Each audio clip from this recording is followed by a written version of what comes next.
You know what, uncle? Like, kuroorwa idhiri stereki Zvekutodaro. kune musikana asina mwana asina kubvira amboroorwa. Someone who's new to the game hakuroorwa idhiri. But in ankwandiri kuroorwa risisiri dhiri. Oh my god.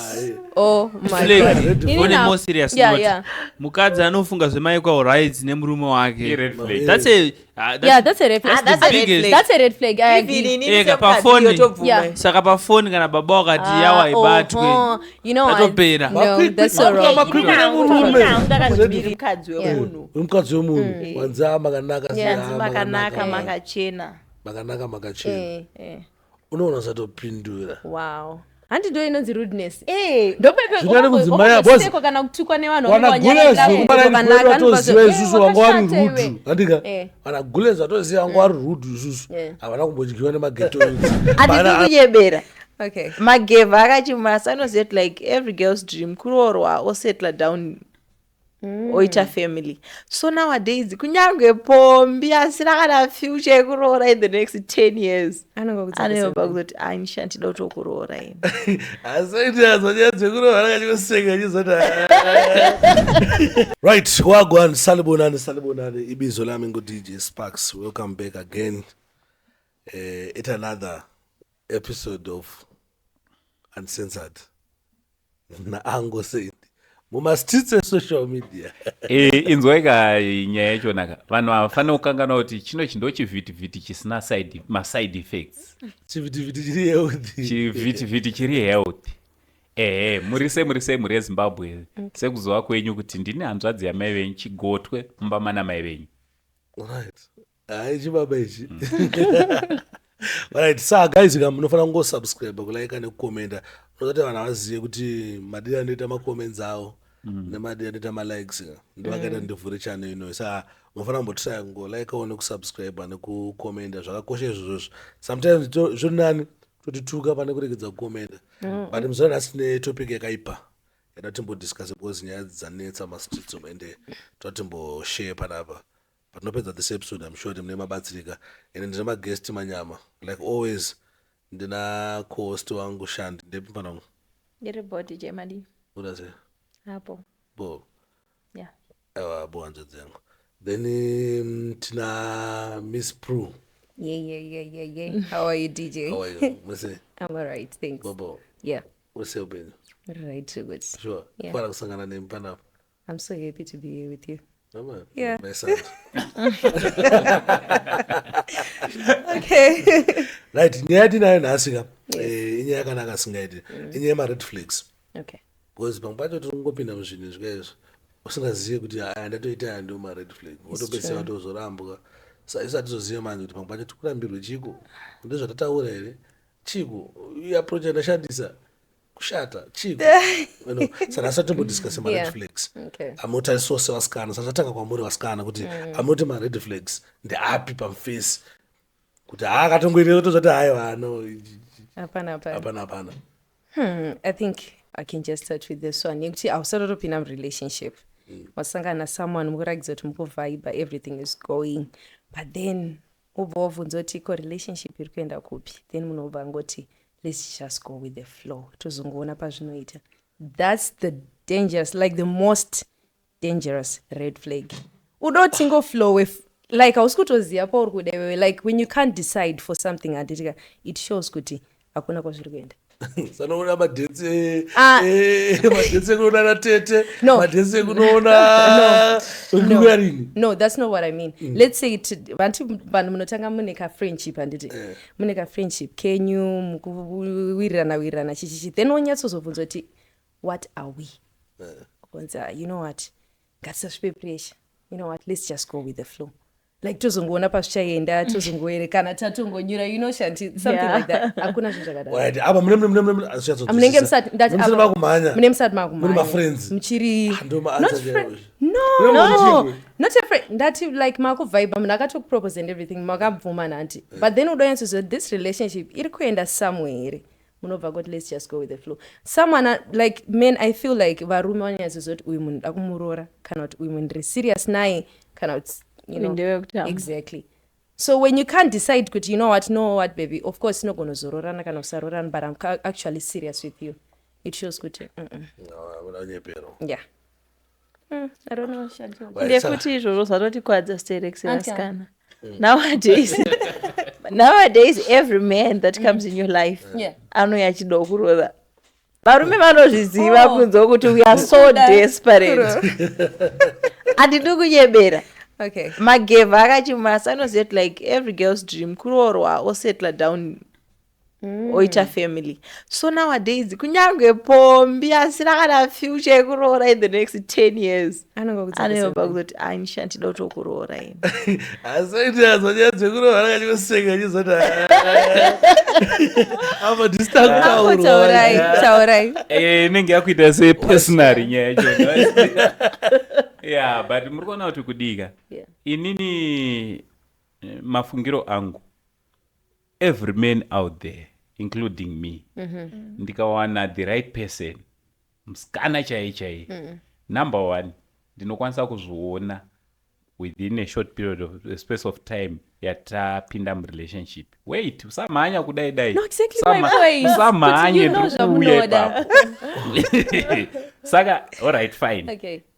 Zvadaro and every man ndikawana the right person chaiye undasangana naye hazvinitorere 6 months kumuisa padeni. Wow. Okay, ipapo madaro chii chiri kuita manje kuti tinge tiri zvisingazodaro. Anashandi we feel like imi mamuchade kuroorwa zvemarriage izvi hakutokudza zvemarriage ka hanzi kuroorwa risidhiri muriona netumasame 20 hanzi kuroorwa is achievement. You know what, uncle? Like kuroorwa idhiri stereki zvekutodaro kune musikana asina mwana asina kubvira amboroorwa. Someone who's new to the game hakuroorwa idhiri, but inhangu kwandiri kuroorwa risisiri dhiri. Oh my god ini nangu I think red flag yatanga kutoshare isusu red flag yadati hatisataitaura like what I'm trying to say is kana musikana zvinonzi kumusikana kana wakuma 20 late 20s unenge wakutomboita kastress kekuti time yafamba ndicharoorwa here. But what I'm trying to say is inini sashandi handitori nakastresika kweli. My main focus is kutsvaga mari. Shantirega ndibve ndakugama uchiri papo handiti uri kuona kuti sei manje boys rakawanda ruti rikaona ana mama 1 or mama 2 zvichidai handiti why boys zhinji dzakuzongoti ayo ava ndoyongodya tichisiya. It's because of that mind yamuinayo yekuti ayo ini ndakambopinda saka takabva neko kumunga hakuna apwa. Saka already takutoziva kutoti imimi main focus yenyu imari number 1 ndo zvimwe zvakuzopusha vamwe venyu kuti vasadana nemunhu nekuda kwekuti hapana chandiri kuwana pazviri wakuda kudana nemunhu wekuti ite sebusiness transaction. No, I get your point. Zvabatara zvakanaka but nyaya yedu panapa achida kumbotanga red flags boys ndakona kuti makupinda one red flag boys ma red flag akawanda. Ora rimwe rema red flags ka apa ndo taura kwasikana taura inenge totobata musungi kana kuda kutaura pa red flags ango speak for yourself. Ora tikandimbokuza tomaenda kure red flag number 1 kukumbirwa mari red flag number 2 kusapuwa mari. Okay, so I think when it comes to this one ndinokwanisa kutaura ndichiti of course aufaro zongokumbira mari zviri too direct like all the time, right? But pane a way I guess pamusikana kuti musoro wangu mawani handizokuti ndikuda iwo wega unofara ungofunga chichakureva musikana indine vana vasikana. It's my duty kuona kuti mwana wese ari pasi perufu rangu inini agadzirwa musoro. Ijuti rangu inini kutoona kutoti vana tine v vane pocket money.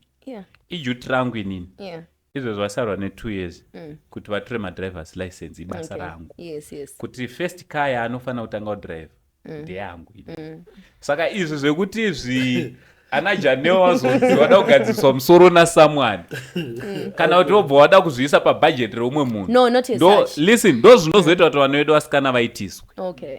uriona pandirewa do you know kuti ini naambodana nerimwe baby so akinzwa Sparks I think unoziweyo baby rangu anditi raitofamba nejagwa anditi raiva nemotikari yamudhara wake kwete kuti yeumwe munhu Okay. waiti ukati ngasangane kwakati mudhara wake aitoziva kutoti motikari yaenda kunoona jaya uko and hapana zvawaimuita because hapana advantage yandaimutorera ndida nemwana wangu senda ndika akafana kumadza kaklipi kokanaka Right. kaklipa angana Usadzva mwana wangu mwana wako yopa anongoti kune mupfenya kune chi Right. kune muya ndiri kutovadzidzisa anongoti akakavidhio inzwa vana vangu inini those girls ka ndiri kutovadzidzisa anditi Yeah. why tiri kudaro DJ Sparks vakomana havasi ku as much as ari kuda kuzotora full responsibility but ada kutanga aona kuti munhu wandiri kuda kuti ndinge ndiri ndinochengeta ndiye here tikada kutotanga nekuti ndokokupedzisira kwekupiwa mari asi ango inini anguka ndizvozvo zvamukutaura but hazvisirizvo Thank you. ine sense yekuti chinozoita kuti wati uda kuti mwana wako anofanira amutengere moti kwakatadza Yeah. aiwa Yeah. apa ndasvikape motikari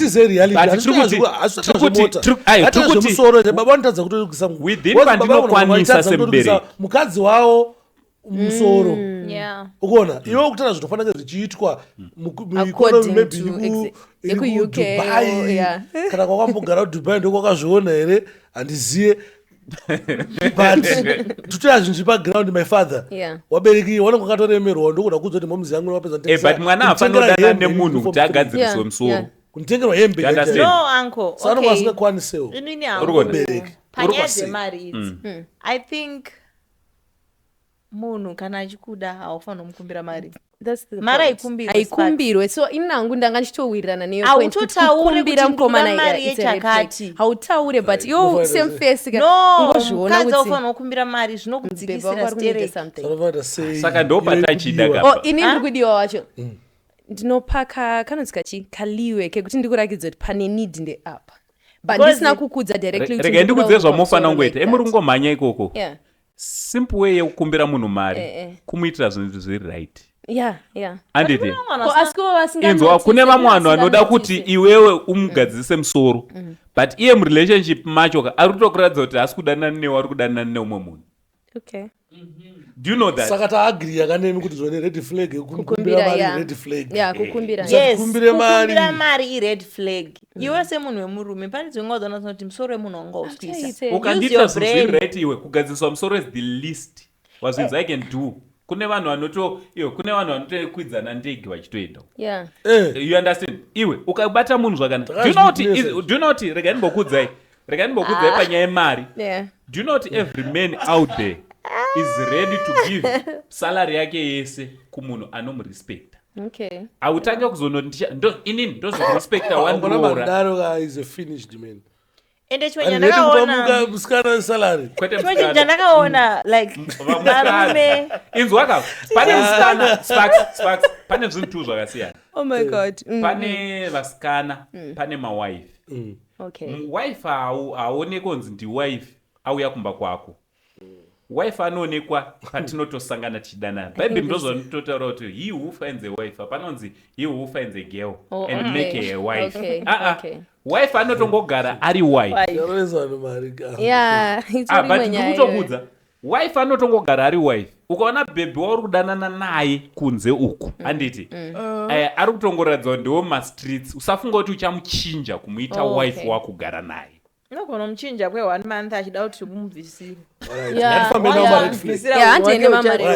no zvatiri kuita manje ka guys tautinyanotaura mared flags Yeah. discuss Explain asi deeper. nyaya yedu haisi pakunyanya tase Kudipisa, pakunyanya yes. pakudipisa Yeah. mared flag aya so number 2 ndeipi kuasikana red flag yamuna se red flag nai anzodzi yangu Hai nangu yandona se red flag. Pane kakungoshaika kanoita munhu so.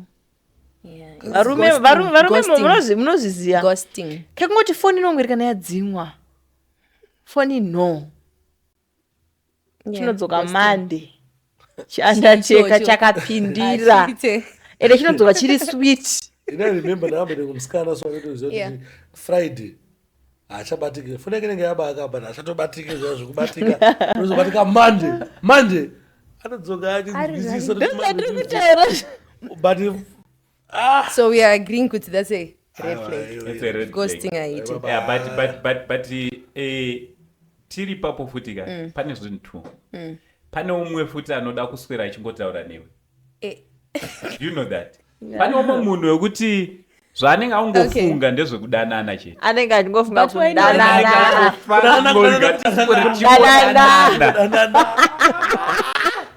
Hainini icho chired flag. Zvafanira kuti mwana kachizva basa rakaita seandoita ino.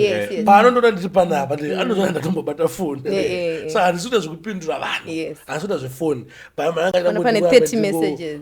Anotambe ndangobatika chete. No, haisi nyaya kudaro, but do you know kuti sevakadzi akazhinji atinoda sekucommunicate. Yes.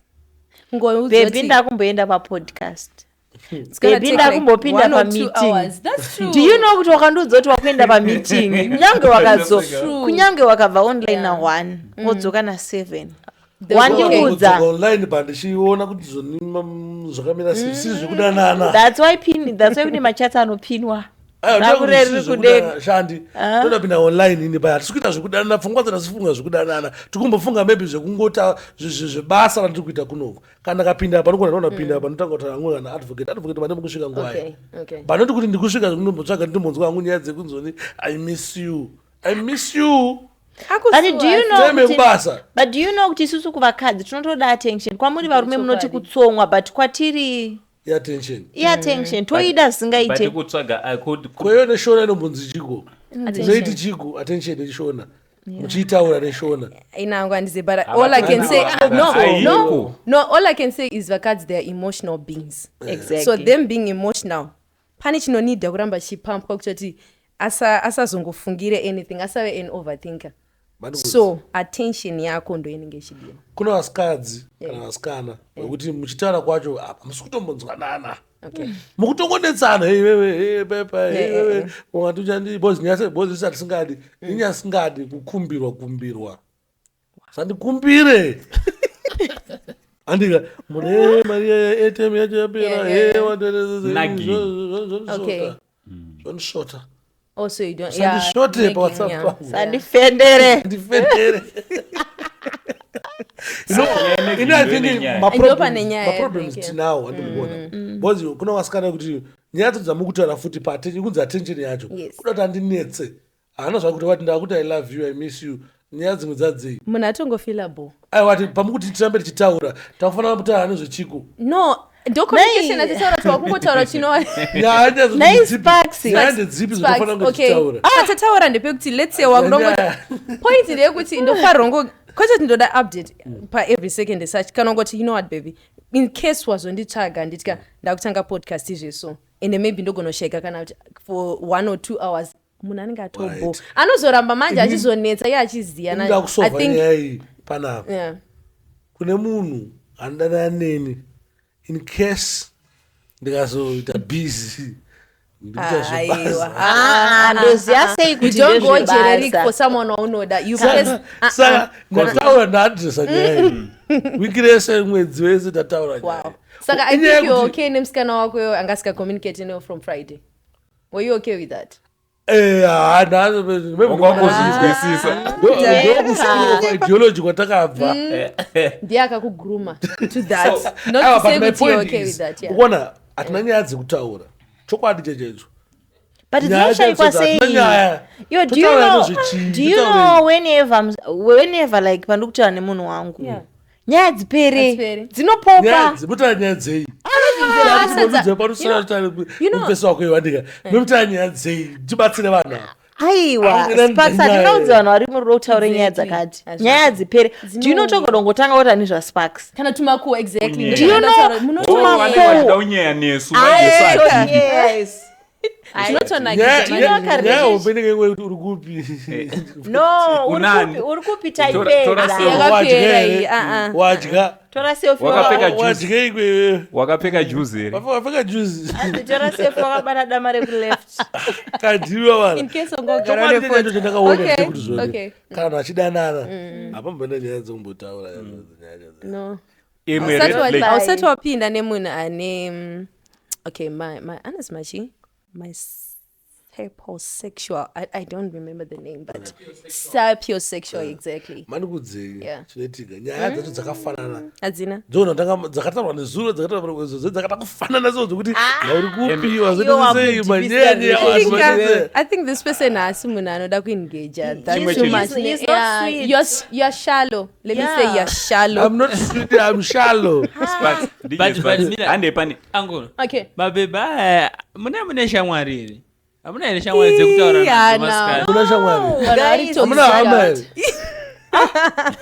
hauna vanin'ina Hamuna hama here. So you need busy. motaura zvana sekuru jimina nawo Okay. Kana mayanyoshayawo nekutaura Yeah. nawo handiti Yeah. you can make a good conversation nechat gpt even neshona inotaura Ndepukoshawa ndepwesha wotoipa zita kuti wadya here tokuti hai ndofanira Sandina kufa kudana naye. Nae. noka isituke inini newe taita zvekudanana Ai. handiti kumwe kumaita zvekutaura Okay. Imwe red Yeah, flag. another red flag. imwe Um, pane chimwe chandakaona kana kune vamwe vanhu vari dangerous kudanana navo yeah. munhu asingatsamwi Shanti. ona baby Zviriko here izvozvo? rega ndikudze rega Yeah, ndikona kuti mundibata July. tangai manatsoniteerera I'm telling you. wakamboona ukadanana nemunhu sparks wekuti Azviti. munodanana muri wa 6 months Yeah. hauna chawakaita chakambombowa zvese Nyange it's wakatoka fine. iwo uchitonatsoziva kuti nini handisi chi munhu iye kwandiri ndo inonzi red flag Why? Why? Andipaka why this one because forgive. rega forgive Yeah, forgive and forget. iwe jesu chaichaetsamwa achitomboruka hlava And kurova let's ask. anditi Okay. munhu akadaro Ata- kumabhebhi ata- ari dangerous Yes. number 1 ukada kutarisa kazhinji munhu iyeye asingatsamwe anohura Wow. singaite zvinoita kuti Oh, ana anozoti attachment iwewe in someone. ana Yes. kaatachment kaika hana Guys don't lie. Mira explain Guys ega don't kuti why lie. asingatsamwi. Okay, Yeah. guys, inini anditsamwi. Yeah. The reason being ndakanoti pakutsamwa. I'm the one ari kuita loss because maybe kana ndakatsamwira sparks ari kuenjoy life kwete mbichana. Yeah. So I just told myself mna ngondibhowa ndongomuzoti sparks apa base. Life goes on. aiwa unenge une umwe munhu baba unenge une umwe Kwete munhu kuti ndine mwe munhu. rega ndimbokudza munhu wangu ininika wandodanana naye Yeah. wazvinzwa kana ari ega ari 1 kana akandidhina ndinotozviratidza Yeah. kana ndine umwe munhu ari why pasaidi ndikudaro ndongomuignora ndo handakonzentrate neumwe kazhinji kacho inouya nemaemotions It's true. Yes. That's true. saka kona iwo zvisina maemotions man. Nemunhu Someone- hapana Guys, love. it's not like Absolutely. kuti ngati handina my-emotions. My-emotions ndinawo. but maemotions Okay, mira munhu wangu andongozoti kana ndakamutsamwira ndomuzoti bebe wabaisa apa neapa once akati sorry let's go Kwakaramba hadzisi achi- dzese kwakaramba Kwakaramba achidzokorodza the same mistake cause plus hadzisi pangu dzese handizoziya shanti hadzisi dzese dzekungonzi soro toti let's go dzopera exactly. Asini hadzisi- Pane Iwe? dzinofura Yes. yes. okay ina handara ndakatsamwa Alright, kana- inini kana nditsamwa maybe ndogona kungomunditsamwisa makuseni ndoswera undori red but flag I make sure kuti patinorara shandi to red flag tinge taresolva. ndo indori red shandi flag ato red flag iwewe wachona kuti I think munhu ari dangerous Yeah. but iwe sparks ever since Ndishani. ndiziya asina wakambozana mbokufinura ini asina Aiwa, besides- asina aiwa hazvizoe mbonzo relationship ka aiwa do you know munhu anongotsamwa munhu anongotsamwa but iwe kamboindoinjira Aiwa, kuti munhu ndakatokecha anotsamwa. kana even injira kuti no but wona vatiri kutora panapa shandi totaura zvekuti mi muri murelationship Yeah. obviously munhu aigona kufonerwawo nemwe kuya Yes. usinganzwisise munhu aigona kuti kunyima zvinhu zvangakupromisa munhu aigona ngokuhurira munhu aigona ngoita se then iwewe unongosekerera chete zvese izvozvo onzi sorry ndosekera Baby, ndaita ndinotsamwa mistake. but Obva waregerera. handizai ndisina obva kutsamwa watoregerera Eh, samufeso wako iwe akuchita iwandika samufeso wako akuchita iwandika Unomuregera same day. unomuregerera kuma 55 Yeah. akandichita Yeah. indentori bo ndokunozitora hangu time ndikuregere but nendatobo guys ndoda kuudzai kunzo ukaona uchidana netype yemusikana anenge uyu you are in trouble. No, you know why guys. tiri kudaroka do you know kuti munhu waunoda chaizvo there's a thin line between love between and love hatred. and hate. It's true. Hatred. Unotsamwa zvekuti A very thin line. Munhu waunoda chaizvo akakudisappoint. Do you know kuti chinhu chekutoti iwewo ukaitirwa naSparks handiti Sparks uyu waunoshanda naye akakuitira chinhu ichocho unogona kungochiita overlook ichocho chikaitwa nemufesi wako iwewe unonzwa chibundu pauro. Saka iwewe wakasikwa sei tidzokerewo kuforoma yacho tende nevanhu vedu wakaitwa anyway nyaya yedu iri pama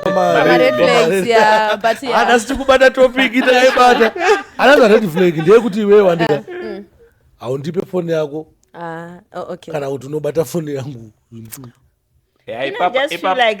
unoda kuti iwewe wandika haundipe foni yako unoda kubata foni yangu that's a red flag.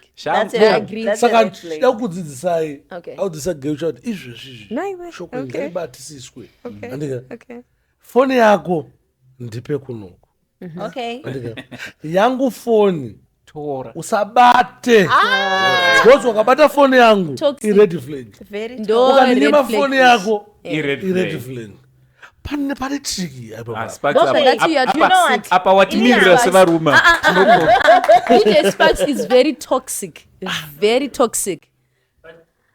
Inini kana watongowira neni kuti tinobatirana foni tese tinobatirana foni I give you my phone kuita makwikwi nene mumba ired flag right imwe red flag one more serious note mukadzi anofunga zvemaikwa rights nemurume wake that's a red flag.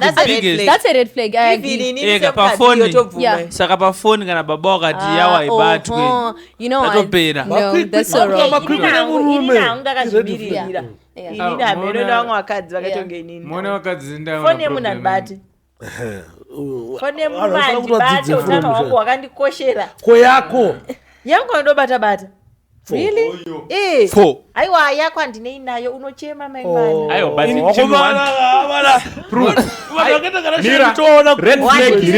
urikuona uyu haasi kufara nenyaya yekuti foni yake ibatwe. You know what okay fine this is not about kuchita kana chichi I feel like kana ndisingabata yako it's me respecting your own privacy and I feel like you should do the same but ndiri munhu wekuti ari open to if you want to touch my phone tinobata because you know what maybe pane ma-conversations handikutaura zverelationship asati akutaura zvemarriage or whatever handiti pane ma-certain conversations emumhuri right andofila kuti they should be personal to me and aufarire kuaona saka at the same time even side kwako phone yako haiende kuma conversations emuri okay anogona kuenda kune best friend because anozondomani kwasakona zvakawanda but still kone best friend yangu kana achidiscussa their own personal issues ekupa kwavo that's you know I feel like your best friend is our best friend. It's okay. We can watch. No. Ini semwe anofunga pastara yangu inini. Pastara yangu inini. Antombodo kunzwa nyaya dzako nehanzvadzi yako nechidze kumba kwenyu. Andika.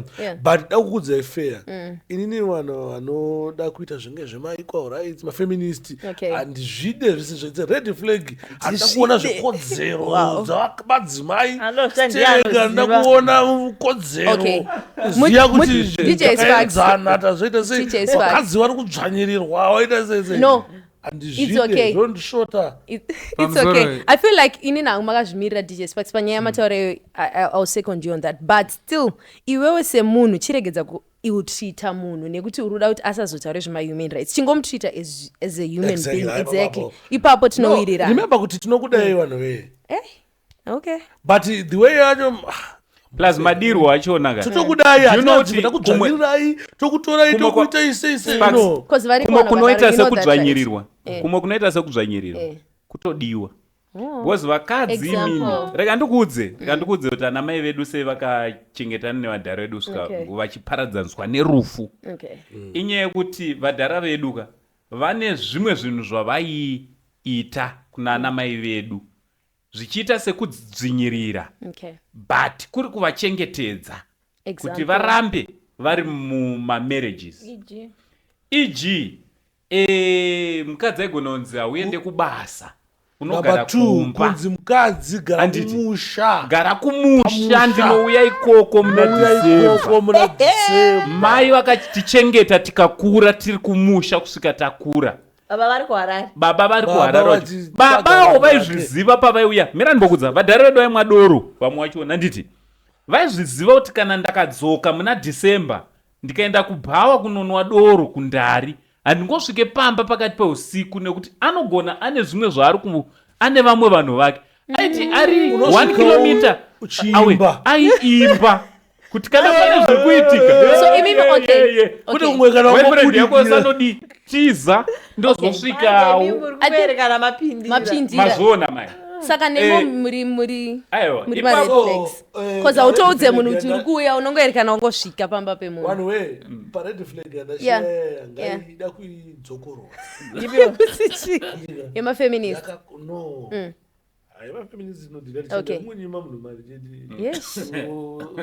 Ita feminist. Okay. Nyaya hombe. Yeah. Ndekuti foni yako ndipe. Foni yangu usabata nayo. Baba, I think mega mukushicontradicta varume muri tu vari kubva kutaura nyaya yekuti anzi murume aifanogara aita sei ataura kana uri udozobata foni ora no wait kana udozobata foni chigarawo ndudzi kuti uchazoibata nhasi manheru ndo zvamukutaura ka No. kana pane zvinhu zvichazokuwadzisa zvafuta zvakaita semedha ndozvatitinyanya avoida so but matobata point Okay, Anthony. Ongototaura big.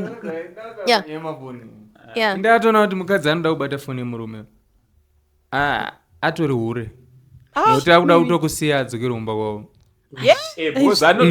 nekuti ari kutoziva kuti ndichatosangana nezvinhu zvinondibhowa ndobva ndatowana reason yekuindira keoneko chiitire chizvi zvinombowa akuda kuenda ukatongoona uchifarira kubata foni yemurume hausoda kugara 99.1% noti inini ukatotaura kuti unoda foni stereni ndakutosanotsvaka imwe alternative ukutongoti hako uchitongobuda nemberi achipinda I think you're just toxic. No, Anyways, let's move.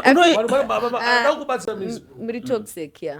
kana uchida zvemarriage yako zverelationship yako foni yemurume why ndikudaro zvafana nefoni yangu inini it's not like inini ndiye ndichibva ndatoita mbiri yekuchita kana kuita sei but wona zvoita vana tinonge achitisapota vamwe ngoita sei mumwe maigona ngonditi haiswiti vatikova nanonge achinakirwa Okay, it's okay. But I feel saka no nditanga one kuexplaina kuti sweet wanaitwa uyu business. business sweet business partner mumwe maigona ngo you know what I think makunyebera vakadzi. mani akudza fair sha foni yangu inini sha kunenge mari ngonondisendera kana maboobs ake from norway ndisingamuziye I think vamwe vanhu kana pane vamwe vanhu pane nyaya iwe unozoti chi your response I think ndoine basi. kiki toti kiki No, there's nothing like that. but akunzwa I think maybe ini ndakazvona kakawanda pafoni pangu zvinhu izvozvo I'm sure vanhu vazhinji vanogona kuzvikonfirma Tozvinzwisisa izvozvo handiti. vakadzi kuna vamwe vakadzi vekutika amoti anonge achifunga sei kana vanoenda sei izvo zvavo maitiro avo vanhu vakawanda kuti agona kutokusenda zvimwe zvekutika kuti uexplainire munhu kuti munhu kobva kuti munhu musingatombodanane Yeah. I think munozvinzwisisa imi No, I get it. shandi hakuna here vamwe vanhu vane language yekuti vanongoitana sweetheart yes sweetie Yeah. but kuti mudanana It's okay. vamwe vanhu vekuti wakauya pafoni pangu unoshaisota kumana apambonina uswiti but uswiti wakaonekwa namadhamu nyaya yacho yatohombe shaunatini at one point ndakambodhita zvipande zvese zvandaifungidza zvipande namba ndakasiya foni yangu apo nditi ndachena ini ndakachena Makapinda manyuko ndakadzoka atori ma1 zvadhakwa zvatodhakwa paine mumwe angatosendawo zvimwe saka It's okay. I feel like ipapa haisitombori problem yevarume. It's like mukadzi kana uchifamba nditi let's say utori mukadzi wemunhu handiti uri kufamba unotogona kuproposwa someone anenge asingazivi kuti uri mukadzi wemunhu kana kuti mwari kutoziva mumwe anotoziva kuti utori married nemwana nechichi unoproposwa handiti it's not about akudzi kuti anokuda kana kuti wakanaka nditi ini nawo I will respond I think ndo pane problem ndo zvandiri kuti iwe wasenderwa manudzi acho whatever it is handiti shandi uchati chii ndo pane Shandi, problem yangu wakanaka. shanti wakanaka thank you thank you munozva kuti mhosva here Handisi munozviziva compliment. kuti wakanaka kuti thank you iyo ndo mhosva chaiyo chaiyo. kuna vamwe varume Saka munobva ngoti Kumurume. ndine munhu wangu. kuna vamwe varume itori mhosva kuti wangoti thank you watonakidzwa nazvo Thank you Thank you. chisekerera. No, it's a compliment. It's like wakachena. ndoya ndikuti thank you. andikukona chii Yeah. njanzo kuna vanhu asingazvinzwisisi Okay. mukuona medzi yacho kungozoti varume sometimes tinechizoona kuti toona izvozvo zvikuti better than kusatonzi handisi kuona mukubata medzi yacho Saka mune muchida kuzviona zvinhu izvozvo. no hazvitorina kuti zvotongozoti pamwe panoona kuti zina pana kunzi foni aizo handisi kutoipiwa because ona zvinoitika pamwe pacho foni ndindakatoitenga Zvina basa. pamwe pacho ndikukupa dhata rekuti utaura nevanhu Yeah. nevavo zvakawanda zvandogona kukuitira semusikana Imi ndimukona muri kuinga kunhu akakwati kukunzikawo kuti thengu ikoko pamwe ndindakurukisa pamwe smart yakarova ndindaitenga then iwe thank you Thank you. ukunzwa Saka munafanira kuti chii? Alright, ngatimonzwe. ndefanira kuti tomboti ndiri mukadzi wemunhu mukadzi wemunhu wanza makanaka nyanzi makanaka makachena. makachena Eh. unoona usatopindura Wow. Handi ndo inonzi rudeness. Zvinoda kunzi maya, Ndopepeeko kana kutukwa nevanhu vanagulezo kumana vatoziva isusu vanga vari rudu handika Eh. vanagulezo vatoziva vanga vari rudu isusu Yeah. havana kumbodyiwa nemageto youths mana agulezo vataiziva isusu Vainzi vanga vari nice nice. vainzi vari nice vaiti Vakanzwa thank you nodyiwa havasi nemageto rudu vakadyiwa nemageto youths Because wona kana kune chinhu chandoziva ka chinhu chandoziva chinopa high hopes kumunhurume wese mukufamba ndechekuti ndikakuti Shanti ndikakuti Miss Prue you are beautiful vati thank you obva wati thank you Miss Prue iyoyo Eh. takapinda mune imwe shop toda kutaura zvatakaita kuswera nezuro Okay. ndakati chii kune musikana uya mushopu muya Kuti wakarukwa zvakanaka. Nenzara dzakadii? Nenzara dzakanyatso. akabva adedzera kuti chii Anzi.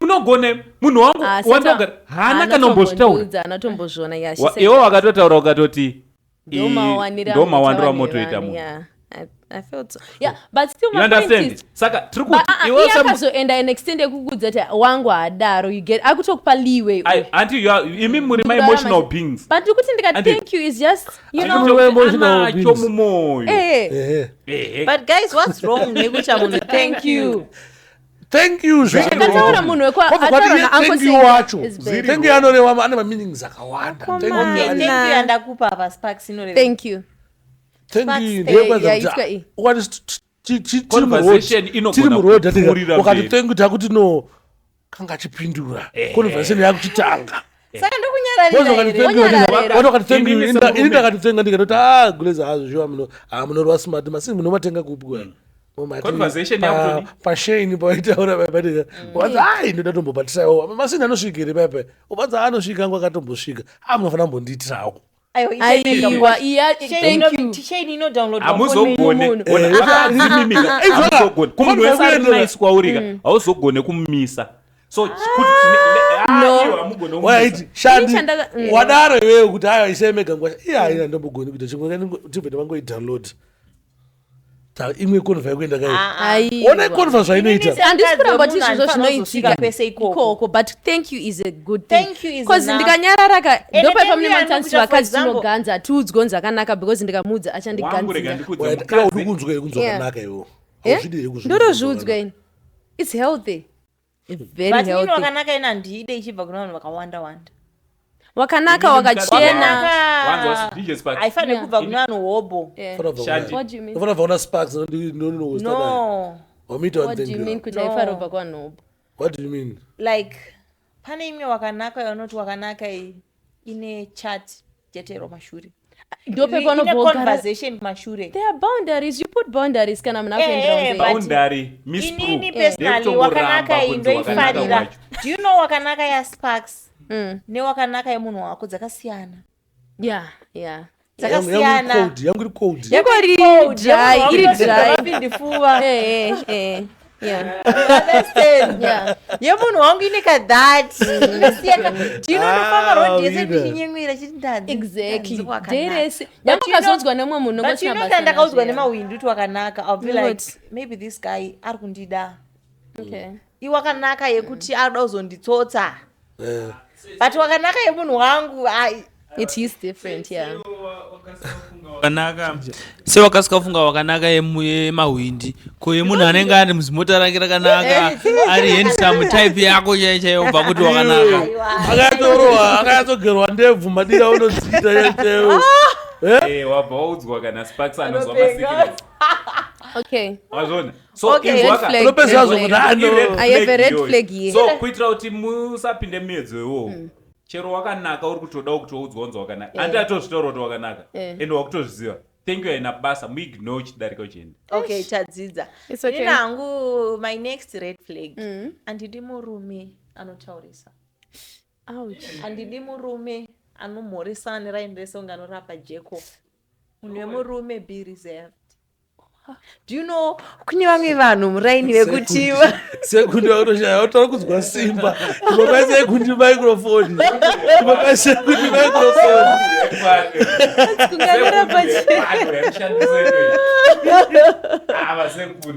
sekundi. Okay, mina nditakeda pedza sekuti.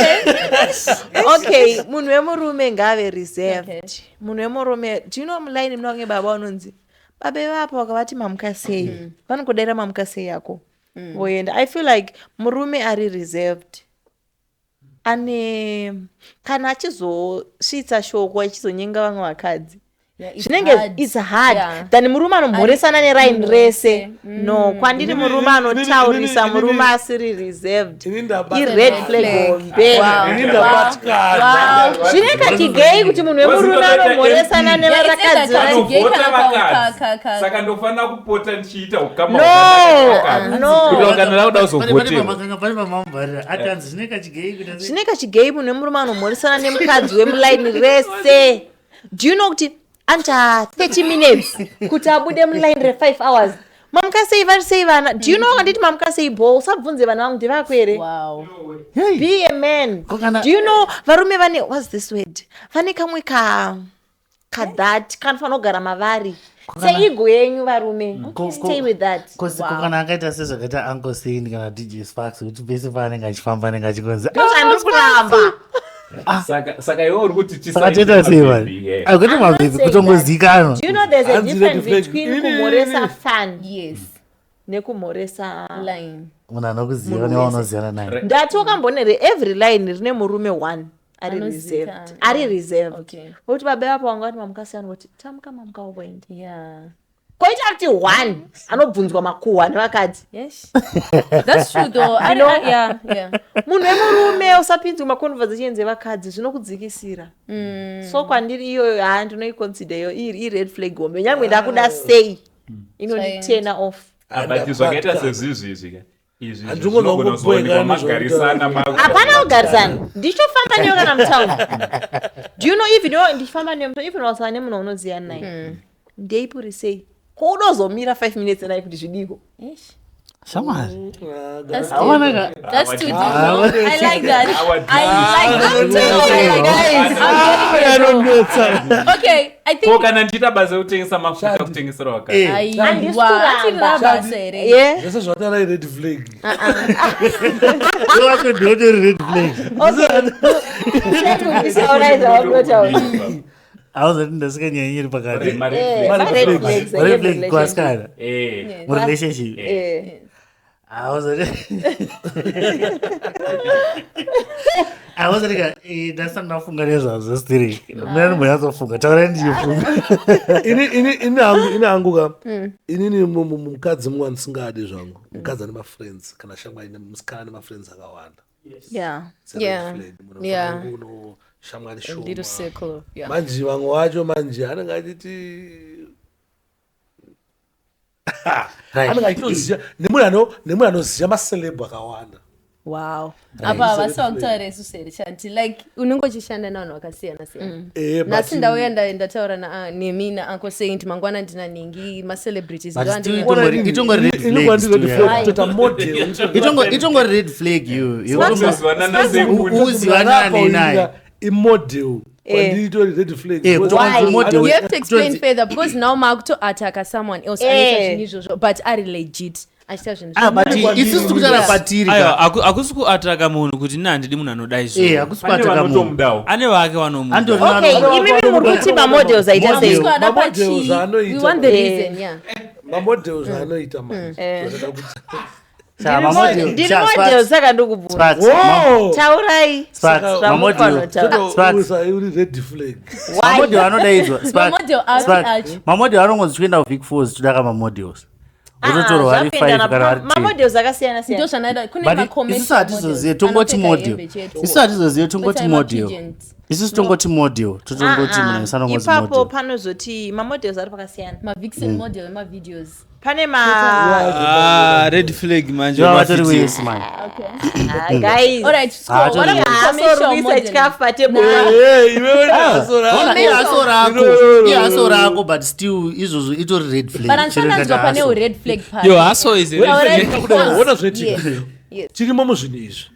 Andikuona tinowaona zvanonga vachiita. Tinozviona zvatisangana Zvavo zvinoitika ikoko. Vana zvavanoita vanodaidzwa paipa 3/4 yemamodels tomboti vadaidzwa naangosiri toya kuvidhiyo anomukuona after video vamwanda kumabnb wakutanga kutonodyiwa ikoko wangotengerwa zvibhodhoro vakutanga se 3/4 yevanhu ava saka iwe unozofunga kuti wako ari pakota who are you ende iye vacho ambonyanyaita sezvo kuti Do you know someone anofanirwa kudzwa kuti baby rinogara papodcast red flag? Sparks. flag yake but ikuita kuti model ukaona waita zviwindi zvekudana namodel ndewakazvarwa kuma-60s waenda kuhondo murenga iyo isi tinoita kuzobvunza kuti saka iwe unoreva here kuti after kushutwa kwevidhiyo vamwe vakuenda kuAirBnB iwe unobva ndadaenda kumba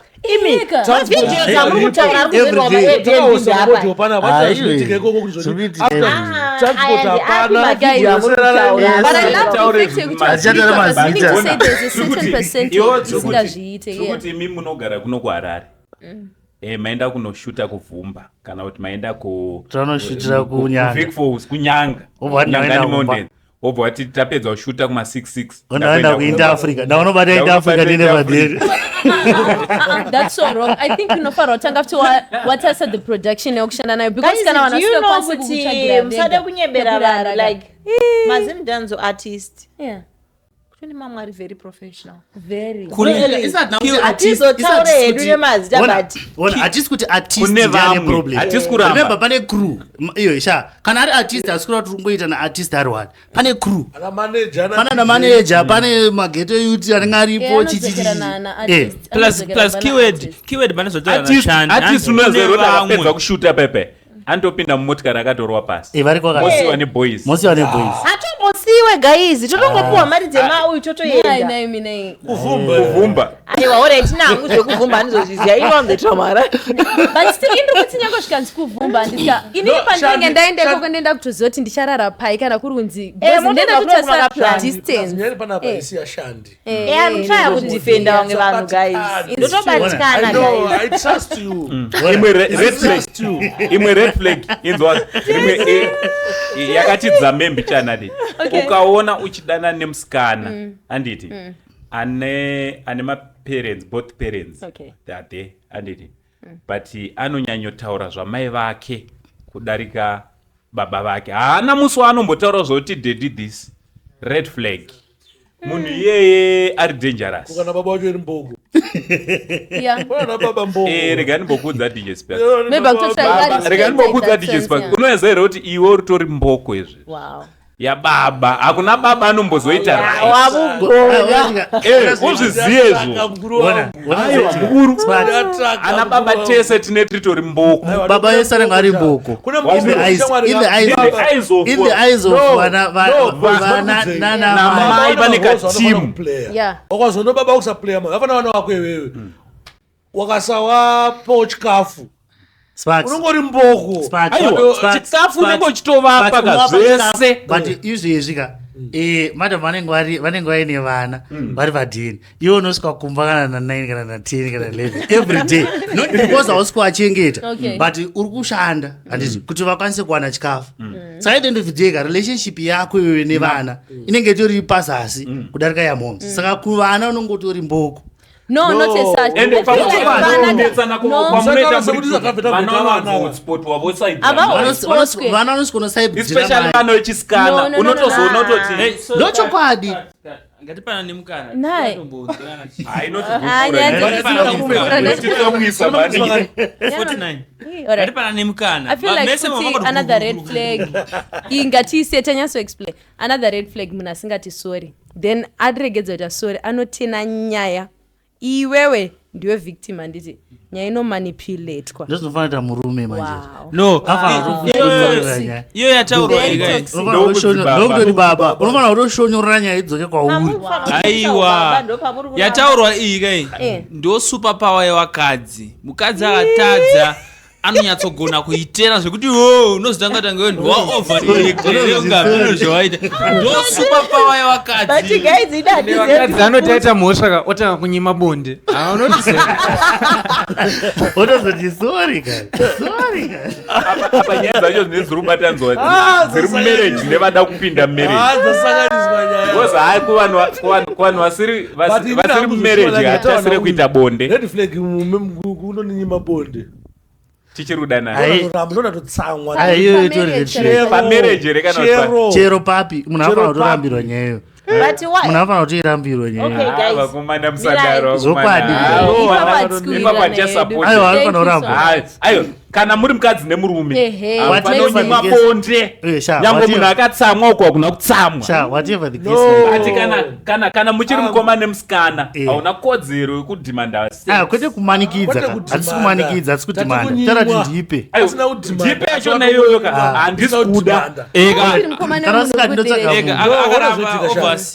kana usingati ndotsvaga munhu zikungoondinyima unondinyimirei kana usingati ndoenda kufanira kutotsvaga munhu andikuona kuti nyima asi kana toda kundinyima chibvagara ndinyima kana agara achikunyingokuzvina kuti wakambondipa oda kuzotanga oda kuchipauma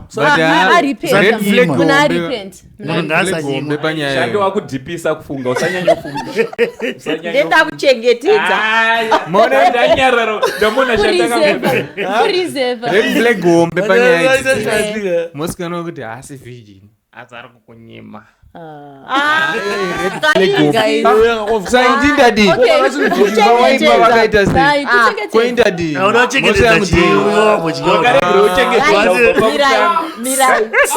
think that's a sensitive issue. Wait, that's a very sensitive issue. I feel like apa panyaya iri quite broad. Tingoti zvene ari kungochengetedza. Look at it this way. Kune munhu maybe take advantage of, maybe they were raped and it do maybe kuva open but ndo kashoma kacho man. No, but I'm just saying ndo kashoma kacho it's a topic for another day. It's a topic for another day. Yakakuisa tikufunga panapa zvakawandisa bori yekunyima. You see now. Kwa kune marizini akawandisa ukuthi manonyimwa.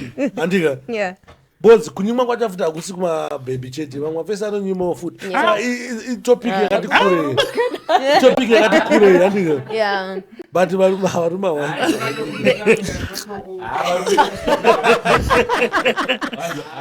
Azvini kana kutsaura nokuba sai nyenga titaure chi mumwe muzi but for now I think ngatibogumire pana. Yeah. Yema picture. Ndangobvudza last. Imwe red flag yema picture. Vasikana pasocial media.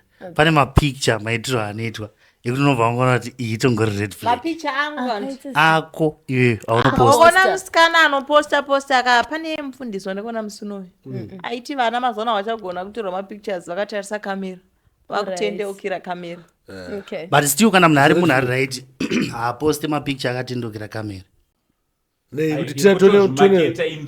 Tone magaro inini zvimwe anzodhipisa zvamwe amene maybe ndizvo aiwa isi totodhipisa manyaya aiwa imarketing but inini iwo chiripo kutsvagira replacement pando nepicture kuti unotozikana unzi but ndikutaura kuti inini maoni anoita zvinhu ini ndotoanalyza picture ini ndotoanalyza picture auti uri murelationship iri healthy woposta picture yo wakafuratira kamera kana kuti wakapfeka imwe vhendi yekuti andikuona manje kana kuti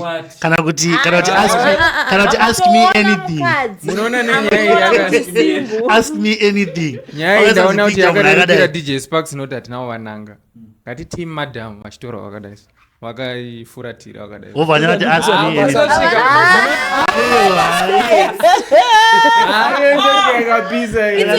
It's a stanza electoral now, but Boys. yeah. kana pena ari kundinzwa kana Yeah. maijeji vachindinzwa unozati watore hambozviti mapicture wakatendeka anozati hambozviti murume uyu aiwa murume uyu akastada mirai murume uyu akastada karekta yemunhu wake hazvimo maari naturali kuti vadaro asi wamwa rinobuditswa because of time andika Yeah. ngatingoti nhasika I think next time tofana kuti tigare futi tichitaura nyaya yetopic yanga ichitaura yekunyimana yekuita sesesese then toitaura maybe next week kana muchinge makasonongoka tosangana futi. Otherwise, thank you very much Uncle Saint, thank you very much Segundi na special guest wedu na Miss Pro. Yes, thank you. Then like always ndine chisikana chanzvadzi changu Shanti chema red flags akawanda chema red flags akawanda haichasviba idzi ibaba ndizotakaposta picha rake nditi ndipe nzou handika nzou dzake dzakauya ka ndotombodzichengeta gore 2 years tichimboberekana justin kedzakana vagona kuya kana kutora nzou dzavo. Anyway, thank you very much. Don't forget to subscribe, like and share. With that, we're out.